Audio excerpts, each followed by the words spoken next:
Ternyata presiden yang saat ini, Pak Jokowi, ingin lebih meningkatkan status hukum peraturan presiden nomor 74 menjadi undang-undang. Perpres tersebut dikirimkan ke DPR RI untuk dibahas agar DPR RI membuat undang-undang yang melegalkan minuman beralkohol secara nasional di seluruh Indonesia, saudara. Sebulan yang lalu kami diundang ke DPR.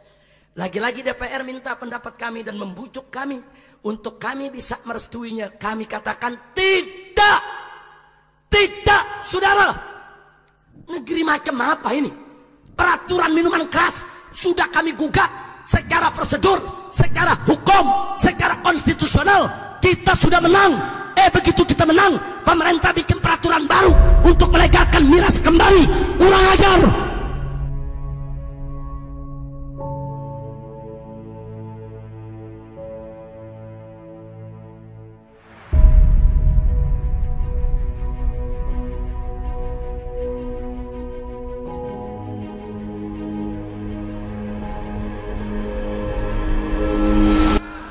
Udah lulus belum? Belum, baru 5. Nah, tapi saya mau ajak saudara semua yang hadir sini, siap perang lawan minuman keras? Siap perang lawan minuman keras? Sedikit informasi soal miras. Di tahun 1997, Presiden Soeharto mengeluarkan Kepres nomor 3 tahun 97 yang melegalkan miras secara nasional, saudara. Sehingga miras boleh dijual di warung-warung, di market-market di seluruh Indonesia. Resmi. Tahu apa yang terjadi? Setahun kemudian tahun 1998 Soeharto dilengsarkan oleh Allah, saudara. Hati-hati. Orang coba-coba melegalkan miras berarti mereka menantang Allah, saudara. Orang coba-coba melegalkan, meresmikan miras berarti mereka menantang perang melawan Allah. Nabi udah kasih tahu, minuman keras itu dilaknat oleh Allah. Kenapa justru diresmikan dan dilegalkan? 97 diresmikan, saudara, oleh Soeharto. Mei 98, belum sampai 1 tahun, saudara, Soeharto dilengsarkan oleh Allah. Semenjak saat itu reformasi, saudara. Keputusan Presiden nomor 3 tahun 97 tidak dilaksanakan oleh daerah-daerah. Bahkan pemerintah daerah dari tahun 98 semenjak kita reformasi, mereka berlomba membuat perda-perda yang melarang minuman keras di provinsi masing-masing, saudara. Sampai tahun 2011, 360 perda lahir, baik di tingkat 1 maupun di tingkat 2. Baik di tingkat provinsi maupun tingkat kabupaten ataupun tingkat kota, saudara. 360 perda yang melarang minuman keras. Bahkan kabar bagusnya lagi, sampai ada 2 kabupaten Kristen di Papua, saudara, melarang minuman keras secara mutlak, saudara. Luar biasa. Bagus tidak? Bagus tidak? Jadi Kepres Pak Harto nggak ada yang pakai, saudara. Nggak ada. Semua melarang minuman keras di berbagai daerah. Di tahun 2012 Presiden SBY ingin menghidupkan kembali Kepres Soeharto, saudara.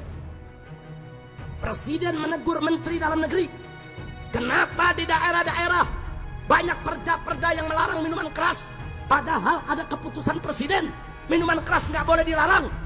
Itu perda-perda bertentangan dengan hukum yang lebih tinggi, bertentangan dengan Kepres. Maka itu diinstruksikan oleh Presiden supaya Mendagri menegakkan hukum. Jangan membiarkan hukum yang lebih rendah bertentangan dengan hukum yang lebih tinggi, saudara. Gara-gara teguran Presiden, Mendagri menyurati seluruh kepala daerah, saudara. Seluruh kepala daerah, gubernur, bupati, wali kota, disurati oleh Mendagri yang isinya seluruh perda yang melarang minuman keras di seluruh wilayah Republik Indonesia harus dibatalkan, harus dicabut, sebab bertentangan dengan Kepres nomor 3 tahun 97. Luar biasa. Tadinya kita tidak tahu, saudara. Itu surat kan rahasia. akan diberikan kepada gubernur, wali kota, dan bupati, saudara. Tapi alhamdulillah ada beberapa wali kota yang membocorkan dan ada beberapa bupati yang membocorkan. Mereka mengabarkan kepada kita, FPI hati-hati, kami kepala daerah dapat surat harus mencabut itu seluruh perda semua. Kenapa para bupati, para gubernur, dan para wali kota kok memberitahu FPI, saudara? Karena mereka tahu betul sebelum perda-perda itu lahir, kita dorong setiap kepala daerah untuk membuat perda, saudara. Begitu kita tahu, saudara, supaya Anda tahu, begitu kita tahu, saudara, di bulan Juni tahun 2012 kami turunkan ribuan laskar, saudara, mengepung Kementerian Dalam Negeri sampai terjadi insiden, sampai chaos, saudara. Pagar Kementerian Dalam Negeri dirubuhkan oleh para laskar, kaca-kaca dihancurkan, saudara. Kocar-kacir itu yang namanya pegawai Kementerian Dalam Negeri, saudara. Kenapa itu harus terjadi? Karena Menteri Dalam Negeri tidak mau dialog, tidak mau diskusi, tidak mau menerima para pendemo, saudara.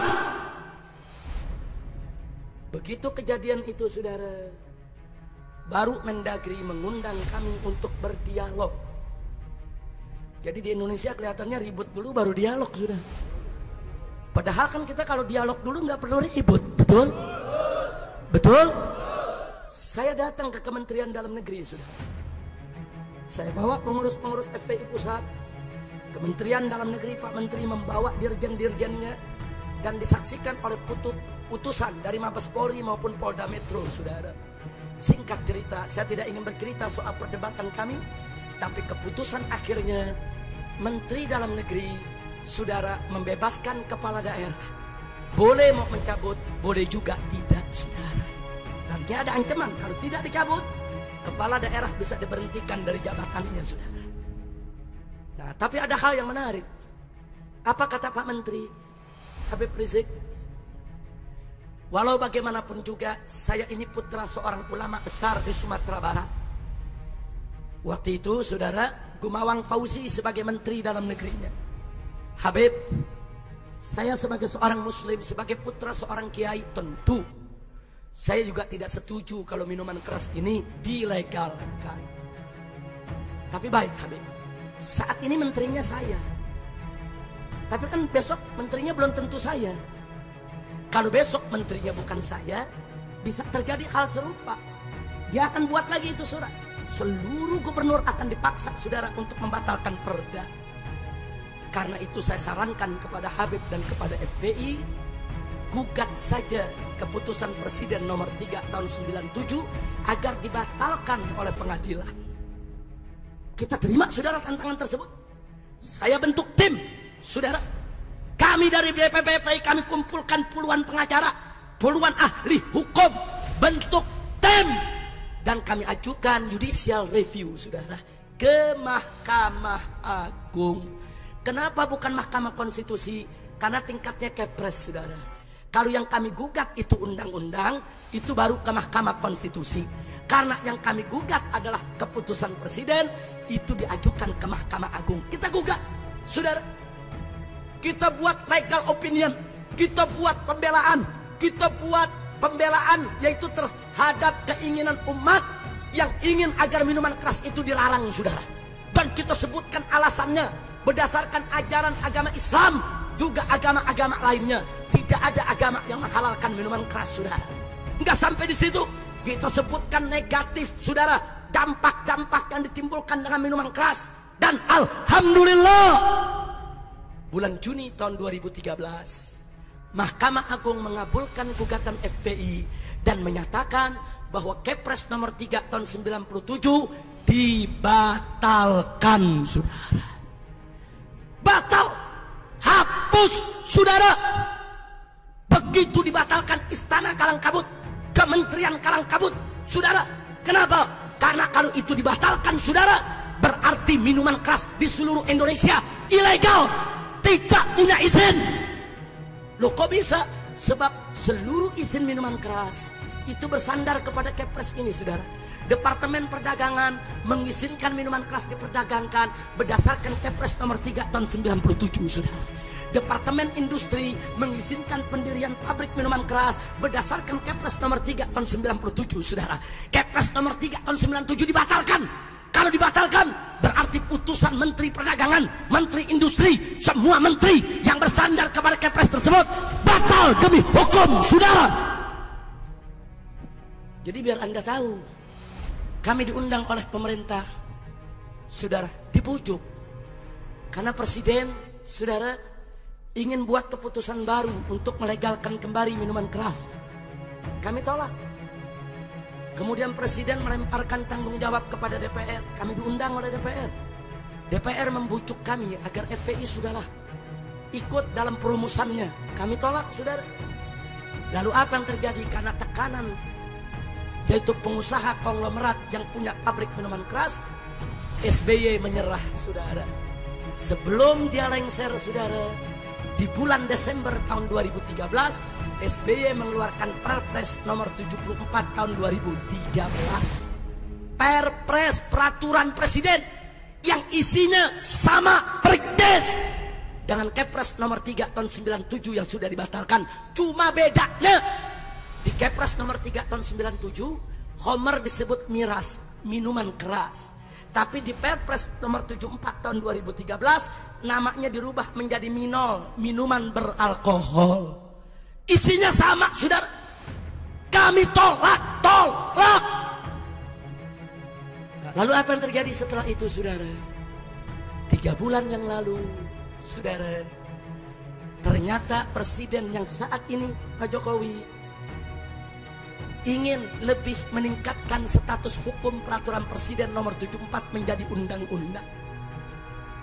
Perpres tersebut dikirimkan ke DPR RI untuk dibahas agar DPR RI membuat undang-undang yang melegalkan minuman beralkohol secara nasional di seluruh Indonesia, sudah. Sebulan yang lalu kami diundang ke DPR. Lagi-lagi DPR minta pendapat kami dan membujuk kami untuk kami bisa merestuinya. Kami katakan tidak, saudara. Negeri macam apa ini? Peraturan minuman keras sudah kami gugat secara prosedur, secara hukum, secara konstitusional. Kita sudah menang. Begitu kita menang, pemerintah bikin peraturan baru untuk melegalkan miras kembali. Kurang ajar. Jadi pemerintah nggak menghargai putusan Mahkamah Agung dong. Kita rakyat disuruh taat hukum, tapi pemerintah tidak mendidik kita, mencontohkan kepada kita untuk taat hukum. Hukum sudah dibatalkan, kenapa harus dihidupkan kembali? Saya tanya, kurang ajar tidak? Jawab yang keempat, kurang ajar tidak? Licik tidak? Licik tidak? Ini licik, saudara. Nah, maka itu kita tunggu hasilnya, saudara. Sekarang DPR lagi membahas, saudara. Mungkin sebulan, 2 bulan, 3 bulan lagi DPR akan mengumumkan undang-undang minuman beralkohol, di mana minuman keras akan diizinkan kembali untuk didistribusikan di seluruh Indonesia. Saudara, kami FPI sudah berjuang dari tahun 1998. Perang jatuh bangun melawan minuman keras, saudara. Ribuan laskar kami dari Sabang sampai Merauke keluar masuk penjara gara-gara perang melawan minuman keras, saudara. Bahkan tokoh-tokoh kami di daerah yang diculik, yang dianiaya, yang dibunuh, saudara, gara-gara perang melawan minuman keras, saudara. Dan baru 2013 kami menikmati kemenangan tersebut, saudara, di mana akhirnya keputusan presiden yang melegalkan minuman keras dibatalkan oleh Mahkamah Agung, saudara. Perjuangan yang sudah belasan tahun, saudara, kami rintis, kami perjuangkan dengan susah payah. Tahu-tahu sekarang mau dibatalkan begitu aja sama presiden dan DPR. Baik, saudara, kalau begitu cara presiden dan DPR, maka kalau besok minuman keras dilegalkan kembali, saudara, kami tidak akan tuntut lagi ke pengadilan. Kami tidak akan mau judicial review lagi. Kami nggak mau ke Mahkamah Agung, kami nggak mau ke Mahkamah Konstitusi, saudara. Sebab kalau kami tuntut lagi di Mahkamah Konstitusi, nanti kami menang lagi, dibikin lagi peraturan baru yang melegalkan. Capek tidak? Capek tidak? Nah, kalau begitu jadi bagaimana, Habib? Ya sudah, kalau pemerintah ngotot mau melegalkan minuman keras, saya akan ajak umat Islam dari Sabang sampai Merauke. Yuk, mari rame-rame kita perang terbuka melawan minuman keras, saudara. Takbir! siap ganyang minuman keras, siap hancurkan minuman keras, siap bakar pabrik minuman keras. Takbir. Justru saat ini kami minta kepada pemerintah, larang minuman keras. Lalu bagaimana pabrik minuman keras yang sudah ada? Dibina, dididik untuk memproduksi minuman mineral, minuman bervitamin, minuman yang sehat. Bukan pabriknya ditutup, saudara. Bukan alih produksi, alih fungsi dari minuman haram kepada minuman halal, sehingga pekerjanya tidak perlu di PHK, betul? Pabriknya tidak perlu dibakar, betul? Tapi kalau pemerintah ngotot mau melegalkan minuman keras, korban terus berjatuhan. Generasi muda kita perempuannya diperkosa, orang tawuran, orang bunuh-bunuhan, aneka ragam kejahatan gara-gara minuman keras. Maka tidak ada jalan lain, saudara, kecuali yuk kita bangkit bersama, hancurkan minuman keras di mana saja berada, saudara. Takbir. Siap tidak perang lawan minuman keras, siap perang lawan narkoba, siap perang lawan ganja. Takbir. Tapi kita jangan emosi dulu saat ini, saudara. Tunggu tanggal mainnya. Jadi kami minta kepada Presiden dan kepada DPR RI untuk jangan coba-coba mengeluarkan undang-undang yang mengizinkan minuman keras. Kalau pemerintah izinkan minuman keras, untuk siapa kalian bekerja? Apa untuk melindungi rakyat? Apa untuk melindungi yuyun-yuyun yang lainnya supaya tidak diperkosa, saudara? Kalian bekerja, saudara, untuk siapa? Kalau kalian izinkan minuman keras, kalian bekerja untuk pabrik minuman keras. Kalian bekerja untuk pengusaha konglomerat yang punya pabrik minuman keras. Kalian bekerja untuk hotel-hotel berbintang yang menjual minuman keras. Jadi kalian bukan bekerja untuk rakyat, bukan bekerja untuk negara, bukan bekerja untuk bangsa. Kalian bukan menjunjung Pancasila yang sila pertamanya adalah ketuhanan yang Maha Esa, tapi kalian semua menjunjung tinggi Pancasila yang sila pertamanya adalah kesetanan yang luar biasa. Betul? Takbir. Sallu ala Nabi. Kami diundang ke DPR, saudara. Apa orang DPR mengatakan, Habib Rizik, ini apa-apaan ini FPI? Minta pabrik minuman keras ditutup, minta perjudian dilarang, minta pelacuran nggak boleh dilokalisasi. FPI mesti tahu, kata anggota DPR, ini Indonesia bukan negara Islam. Ini haram, itu haram. Ini nggak boleh, itu nggak boleh. Ini harus dilarang, itu nggak boleh ada. Habib mesti tahu, ini bukan negara Islam. Galak bener tuh orang. Jawab jangan. Jawab jangan. Ya, kita orang Betawi digituin. Ikan bawal buat terong, dijual gue borong. Betul? Kita bilang, tunggu dulu, tuan-tuan anggota DPR yang terhormat. Tunggu dulu, ya, Indonesia memang bukan negara Islam. Ya, Indonesia memang bukan negara Islam. Tapi kalian mesti tahu, Indonesia juga bukan negara setan, monyong. Betul? Saya mau tanya, Indonesia negara setan bukan? Indonesia negara setan bukan? Indonesia negara setan bukan?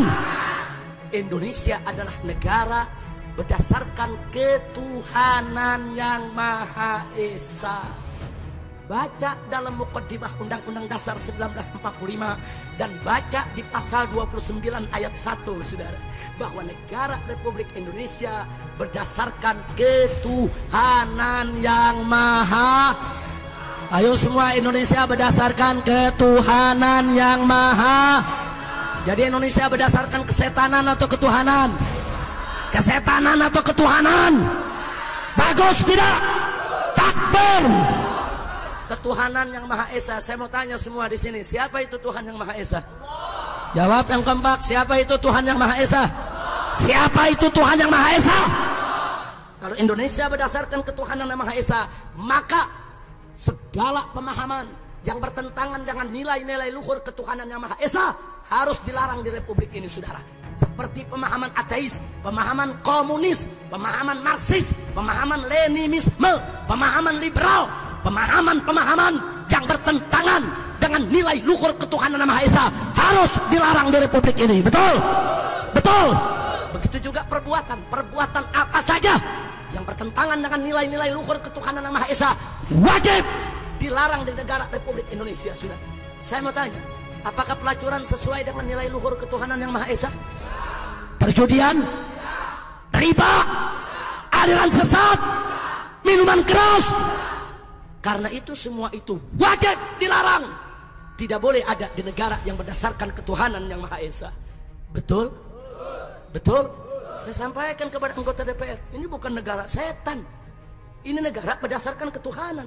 Jadi kalau ada kiai, ada habib minta pabrik minuman keras ditutup, tempat pelacuran ditutup, tempat perjudian ditutup, mereka sudah Pancasilais. Mereka menjunjung tinggi sila pertama dalam Pancasila, ketuhanan yang Maha Esa. Bahkan mereka mengamalkan itu. Betul?